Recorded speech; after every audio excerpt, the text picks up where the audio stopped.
Hi there, Cosmic Family. My name is Elial. In this incarnation, today the Sun finally entered in Gemini. We began this new season of this air sign associated with flexibility and the permanent movement of the mind. It is also the one that indicates that everything has dual aspects, and we can do an integration from this energy and finding new perspectives. Mercury is the regent of this sign, so Gemini reminds us the need to integrate the rational mind when we are talking about the spiritual path, because when we align it to the consciousness, it illuminates and operates in brilliant ways, like offering new ideas, associating information to create stories, to create projects, to write, to communicate through words, and also to bond to each other. But when it doesn't operate with this guidance, the mind can make a lot of noise, repeating narratives, old narratives that harm us, making suppositions of the future, or remembering the past by selecting only the negative aspects. It can block our way, and it can make us feel trapped. So our mind is also dual.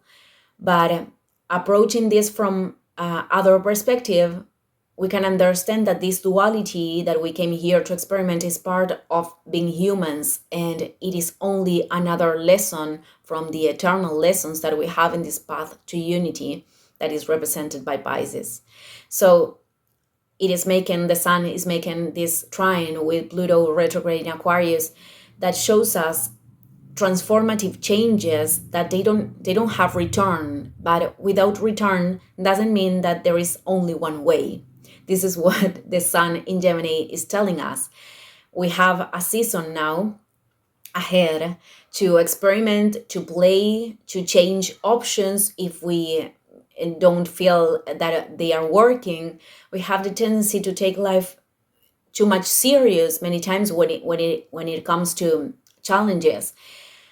But when we learn to laugh, even of the things that we perceive as negative, then everything becomes lighter.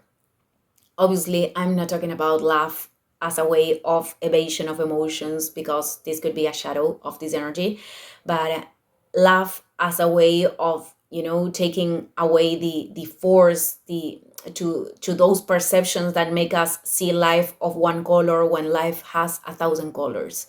So Pluto is also giving us this training of presence to redirect the mind to create new ways with what is available in the present.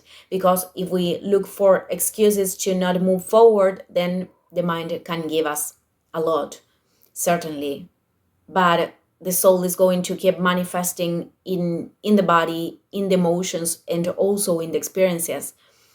And in this contradiction, in this opposition of the dualities inside, is that we feel like heavy and that we cannot move. And transiting that, going through that, it is also part of being a human apprentice. What happens with Pluto is that it is showing us that this leap into the void has no limits. There is a freedom that could be scary. The leap into the void is something that is linked with the energy of Aquarius. So many times we could say that we want freedom, but when it comes to let go of spaces, limited spaces that we already know, we have resistances. Maybe because we don't know who we are on the other side of those illusory walls that precisely the mind creates.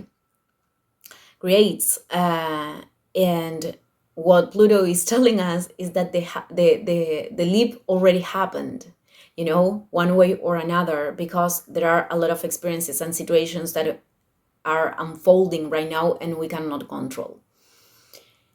And even if we could fall in that perception that there is no way out, that is also illusory. Those situations are the ones that push us to bring our wings and to and to fly and to learn to play with the air. So I just wanted to leave this message today. Thank you everyone, and see you in the next video. Ciao, ciao.